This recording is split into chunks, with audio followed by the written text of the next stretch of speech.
사랑제일교회와 관련한 확진자 가운데 8월 8일 토요일 경복궁 인근의 집회와 8월 15일 광화문에서의 집회에 현재까지 최소 10명의 참석이 확인되었으며 집회에서의 접촉으로 인한 추가적인 감염 확산이 매우 우려되는 상황입니다. 서울에서의 집회에 참석하신 분들은 증상과 관계없이 즉시 가까운 선별진료소를 찾아 검사를 받도록 요청드립니다. 환자병상관리반장 박종현 범정부대책지원본부 홍보관리팀장이 배석했습니다.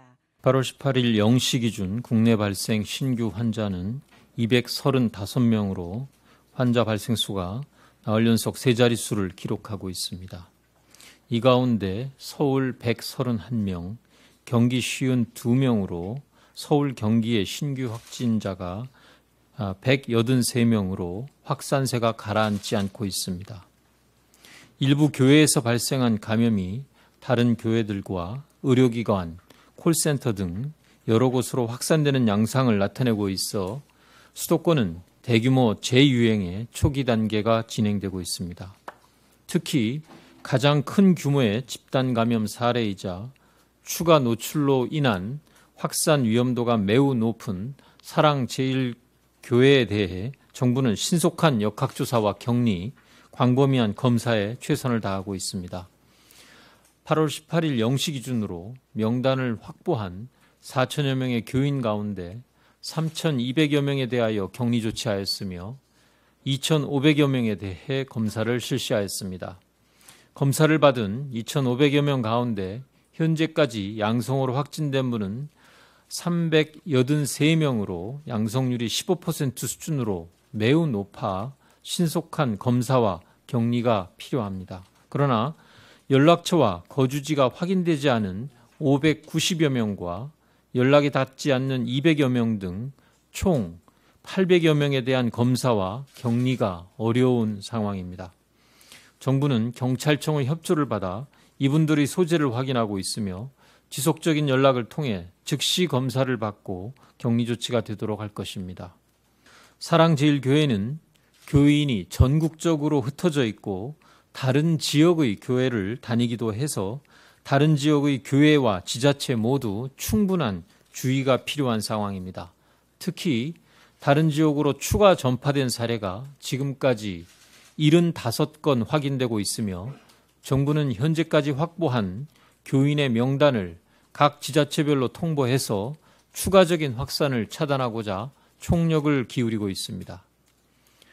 개신교계에서 그간 협조해 주신 데에 더하여 어제 성명을 발표하여 정부의 방역 조치에 대한 최대한의 협력을 당부해 주신 점에 대하여 거듭 감사드립니다. 정부는 교계와 계속 협의하면서 비대면, 온라인 예배 등 교회 내의 방역을 강화할 수 있는 다양한 방안들을 강구해 나가겠습니다. 한편 사랑제일교회와 관련한 확진자 가운데 8월 8일 토요일 경복궁 인근의 집회와 8월 15일 광화문에서의 집회에 현재까지 최소 10명의 참석이 확인되었으며 집회에서의 접촉으로 인한 추가적인 감염 확산이 매우 우려되는 상황입니다. 이에 따라 앞서 말씀드린 8월 15일과 15일 서울에서의 집회에 참석하신 분들은 증상과 관계없이 즉시 가까운 선별진료소를 찾아 검사를 받도록 요청드립니다. 이번 주는 수도권에서의 집단 감염이 전국적인 대유행으로 진행되느냐를 결정짓는 중요한 분수령이 될 것으로 판단됩니다. 그간의 경험으로 방역과 의료 체계의 대응 역량은 높아졌지만 이번 집단 감염의 거센 확산세를 빠른 시일 안에 잡을 수 있을지 쉽게 장담할 수 없는 상황입니다. 특히 서울과 경기 지역의 주민들은 상황의 엄중함을 이해하시고 앞으로 2주간 출퇴근, 생필품의 구입, 병원 방문 등의 필수적인 외출 외에는 집에 머무르시기를 부탁드립니다. 그동안 우리는 여러 차례의 위기를 맞으면서 때론 힘들고 어려웠지만 협력과 지혜로 이를 잘 극복한 경험을 공유하고 있습니다. 국민 여러분과 함께 이번 위기를 잘 극복해내는 대한민국의 힘을 보여줄 때입니다. 감사합니다.